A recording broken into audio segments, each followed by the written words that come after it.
Hi everybody, my name is John Franklin from IATA Safety Promotion Team, and welcome to our latest Conversation Aviation podcast. This is the third in the series, and today I'm really excited. We've got a great guest, Conor Nolan from Aer Lingus. Hi Conor, great that you could join us and talk a little bit about safety. Great. Maybe you could start by introducing yourself and your role, what you do at Aer Lingus. Great, thanks John. Good morning everybody. It's an honour to be here. Thanks for the invitation. Yeah, my name is Conor Nolan. I'm the Director of Safety and Security at Aer Lingus, based in Dublin. I've been with Aer Lingus now for over 33 years. I joined straight from school as a cadet pilot. I'm still a pilot. I fly on the A330 aircraft from time to time, but my day job keeps me at the desk looking after the Aer Lingus management system, flight safety, operational safety, emergency response, security, and occupational health and safety. And you, as well as your role at Aer Lingus, you've also been quite involved in different collaborative activities, IATA, Flight Safety Foundation. Maybe you mention a bit about that and might provide a bit of added context for everybody. Sure, yeah. I've just, not that long ago, completed a term as the chair of the Flight Safety Foundation Board of Governors. The foundation is based out of Washington in the US, but it's a global non-profit safety advocacy with offices in Brussels, Melbourne, Australia, and just recently opened in Singapore. And the Flight Safety Foundation promotes safety, it's obvious, but on a global scale, and particularly focused on the developing regions. You know, we're really lucky in Europe and in North America to have such a mature, open relationship with safety, and we're used to talking about it. And that's largely thanks to people like yourself, John, and the aviation conversation concepts, but they're not so prevalent in other parts of the world. So that's what got me involved with Flight Safety Foundation. It's a little bit of giving back, if you like. And then at a more sort of business level within the industry, I'm involved with IATA, with the Regional Coordination Group for Safety and Flight Operations in Europe. And again, it's a really great bunch of aviation professionals, not just pilots, it's dispatchers, it's controllers, working together at a regional level to improve safety right across the sector. And I think that feeling of collaboration is so important. I mean, it's kind of ironic. We saw each other in Dublin a few weeks ago, and we first met when I was nearly 20 years ago. I was working out when I was in the Air Force, and we were using the same SMS reporting system that you were using at Aer Lingus. Yeah. And I think that collaboration, we're lucky we have that collaboration, particularly in Europe and in North America. But, it's such an important, particularly this summer, well, all of the time, but I think particularly this summer with so many challenges as an industry, to collaborate across all the different stakeholders is such an important thing, I think. Oh, totally. Look, we've all heard the sayings that none of us will be around long enough to make all the mistakes that can be made.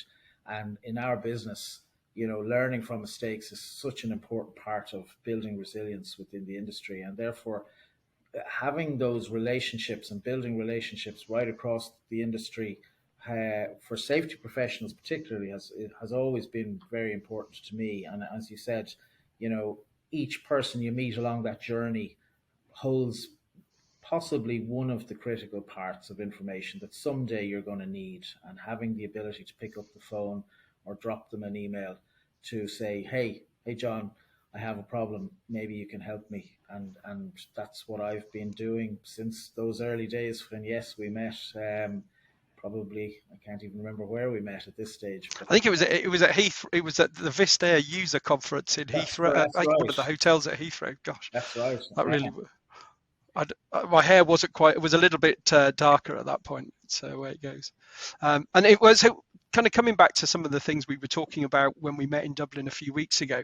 We talk a lot in our conversation aviation stuff just about generally the concept of what do we mean by safety. There's lots of process behind it, but sometimes it can be easy to forget the purpose.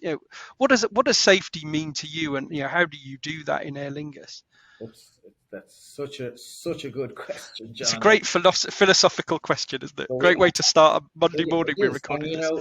Well, when you do SMS 101, and we all went to school back in the day and learned what a safety management system was, and safety policy and risk assurance, and so on. One of the things that you learn is that you stay away from slogans. So safety first, safety is our top priority, because it can be so easily tripped up. Because there are always examples of times when you didn't put safety first, perhaps, or it wasn't your top priority.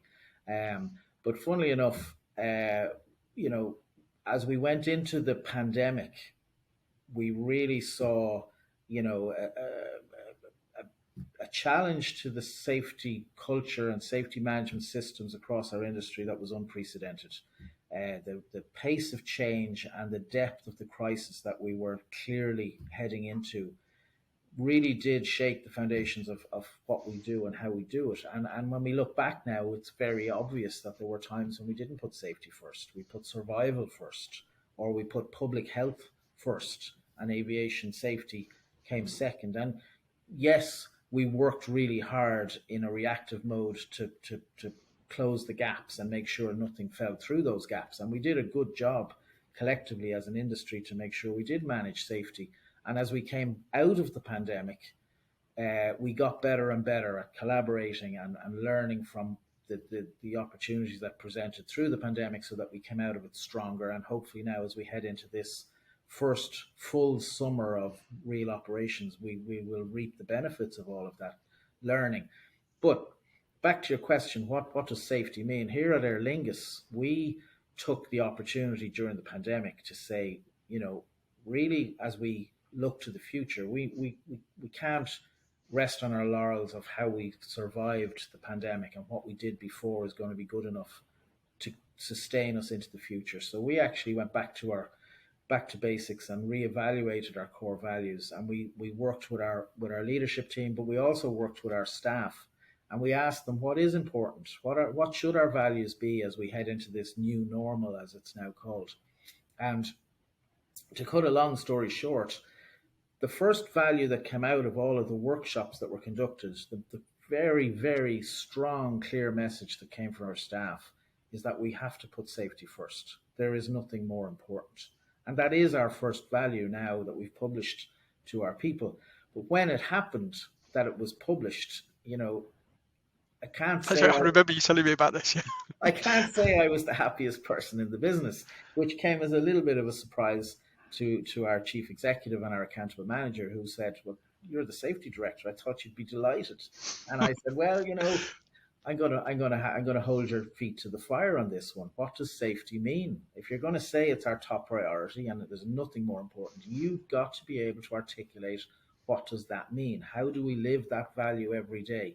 And that is now a conversation that we're having right across our business every day with every individual. Every new recruit that comes in, either myself or one of my team, door stops that classroom, knocks on the door, says, "Can we have 5 minutes?" And we walk in and we introduce ourselves and we get to meet our new people. And then I challenge them. We put safety first. There's nothing more important. What does it mean to you? And most people have a blank expression, and it is really challenging. So what does it mean to me? Safety to me is about having a mindset of playing my part, knowing what is my role, what are my responsibilities, doing that to the best of my ability, understanding when I've reached my limits, when it's time to ask for help, when it's time to stop. And very important to this conversation, when is it important that I talk and I share and I involve other people in what I've experienced? That's the essence of safety mindset for me. That's how I put safety first. If I keep myself safe, if I keep the people immediately around me safe, if I encourage them to do the same to the people around them, then it just blossoms into this, what ultimately we call safety culture. But at a very tangible here and now, in the moment, it just means we're all focused. We're all here to do a good job, and we know what that job is, and we know how to do it, and we also know when to stop when we feel that things are not right. And how do you find, how do you solve the challenge of the role of your safety team and how they interface and continually kind of keep the operational part of the organization engaged in safety on a day-to-day basis? I know quite easy. It's sometimes they get focused on the delivery of the operation, and that safety, not that it doesn't get forgotten, but that sometimes it's not as easy sometimes to bring those together every day. It's very true, and I suppose this comes down. Sometimes it comes down to language, and when we say that our safety is our top value, there's nothing more important. It's important not to confuse that with what our priorities are. And operational management, their priority is to manage the operation. Now, if we've set them up to succeed, if we've given them the tools and the plans and the resources and the time to succeed, safety is an integral part of the output of that. So the role of my team is to continuously support operational management to make sure that they are set up to succeed. The old fashioned view of safety was we were there to mop up, to catch the dropped Mm. balls, and then to learn the lessons from, well, how did we make a mistake? How did we get that wrong? And how do we get it right the next time? Now we're much more focused on being really integrated with the management team to truly understand what is it they need to do, what are they trying to do, and how can we make that easier for them so that success is the normal outcome. Because operational operational performance, operational efficiency, if you get that right, safety is almost a consequence of that. It's an integral part of that output.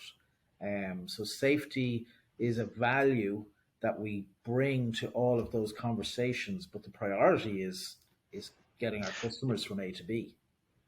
Yeah, and I like the way you put that, is that you say safety is a priority, but it's how that balances against the purpose of the different people in the different roles that they have in the organization. And in fact, I guess the next question would be, one of the challenge, what challenges do you have perhaps connecting, the cabin and the flight deck, and perhaps then engineering and all the different kind of work activities that people do? How do you kind of help connect those at a practical level?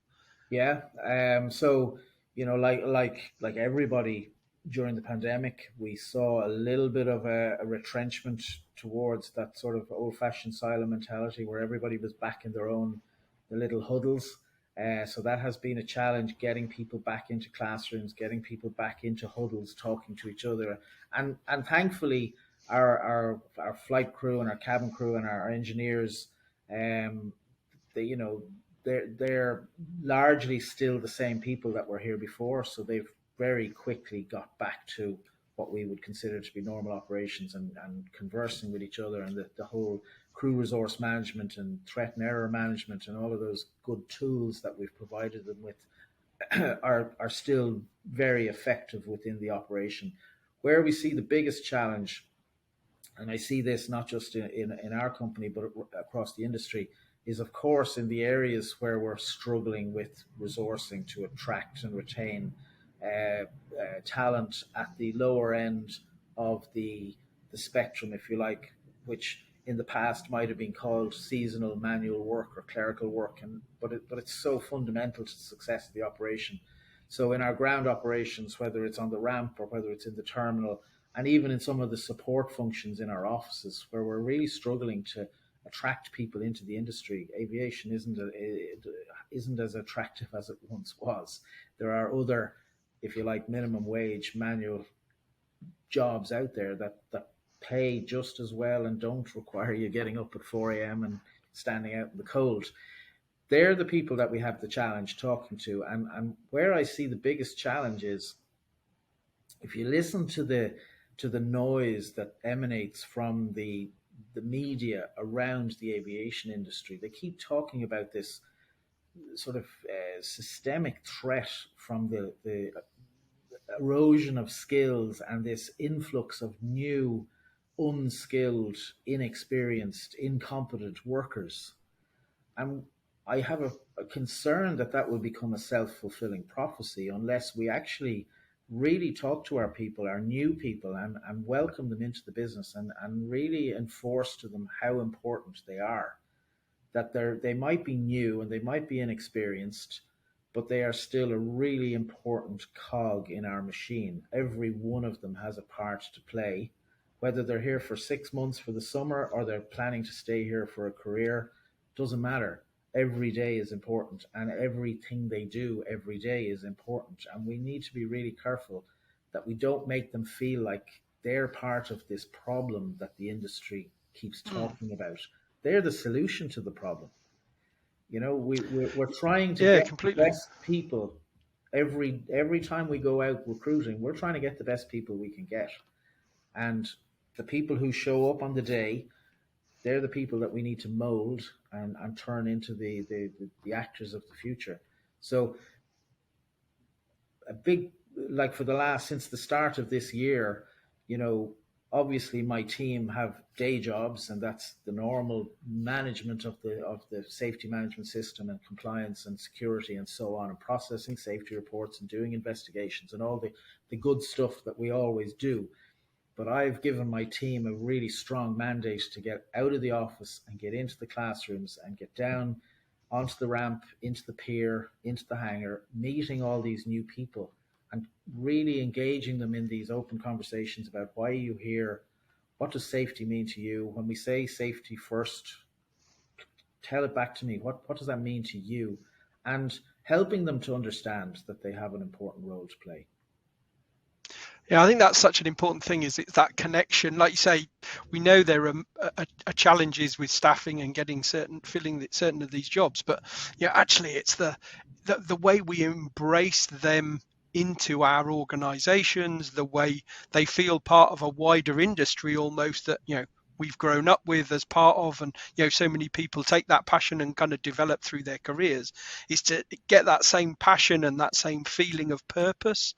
It's such an important thing. So yeah, thanks for that. That's fantastic. And maybe just to finish off this discussion here, if you had one key takeaway or thought for safety managers in organizations out there, particularly perhaps people might be new to the role, or particularly after COVID. I know there are a lot of safety managers who've perhaps are new to doing this kind of thing. What would be your one key takeaway for them? That's a big question, John. Oh, Um, I suppose one of the things that I've learned, having been doing this job for a long time, and particularly from the experience of going through the pandemic, where there were times of frantic activity and stress and all the worries that all of us shouldered, whether it was professional or family or health or financial. But there came a time when we had done all the preparation, and we'd come to terms with living with the pandemic, and we knew that there was light on the horizon, and that we would recover from this. And during those times I learned the power of reflection, of actually taking a little bit of time to actually sit and think. And I've tried to bring that with me into this new phase of manic mm, frantic activity, because we can't expect to keep doing the same thing we did in the past and get a different result in the future. And we have new challenges as we go into the future. And there's absolutely no doubt we've been talking about things like safety two and resilience and proactive and predictive learning for many, many years. And we're still struggling with how to turn that into something tangible, into real tools. And so what I would be saying, the takeaway is, we need to take a little bit of time to reflect on how we can do things differently to capture the essence of what's good. We're surrounded by fantastic people. You are in your organization, I am here in Aer Lingus. The industry is built on fantastic people doing extraordinary things every day. And yet, all the focus is on the negative. It's always about the disruption. It's always about things that go wrong, and we too easily fall back into that old habit of, okay, how do we learn from the mistakes and how do we make it better in the future? it's good every day. It's getting better every day, and yet we're not capturing why is it so good? Why are we so good at what we do all the time? And that's the point. That's the conversation I'm having with my colleagues at the Flight Safety Foundation. It's what I'm trying to infuse in the IATA groups as well. Is let's put our brains together to figure out how can we turn this into something really meaningful, that we give our people the opportunity to talk to each other about what they're doing so they learn from each other all the time. And then hopefully we can find a way to tap into that using new technology, social media, those type of tools, that we just make it really easy. And, you know, you call it aviation conversation, and that's what it's all about. If we can get everybody talking safety normally all the time, we'll have created a step change in safety performance, in my opinion. Fantastic. And actually, it's the thing I've loved so much about the job I get to do here, is to have the, you know, there are so many situations that we get, you know, we would say 360 in September last year, you know, having these kinds of conversations with the whole industry, and, you know, wherever it is in an organization or, you know, across the industry, the ability to put our heads together, share ideas, and, you know, really figure out how, as you say, it's almost mind-blowing how many flights happen every day safely, effectively, on time, all of that, you know, we achieve so much, and taking those positives and helping us repeat that and support our staff in doing that. I think, you know, such a great message. So thank you very much for joining us, and yeah, look forward to catching up soon. I'm sure we'll be at a conference or event pretty soon, and yeah, look forward to talking to you in person again soon. So thanks very much. Thanks, Conor. Thanks, John. Take care. Thanks. Bye.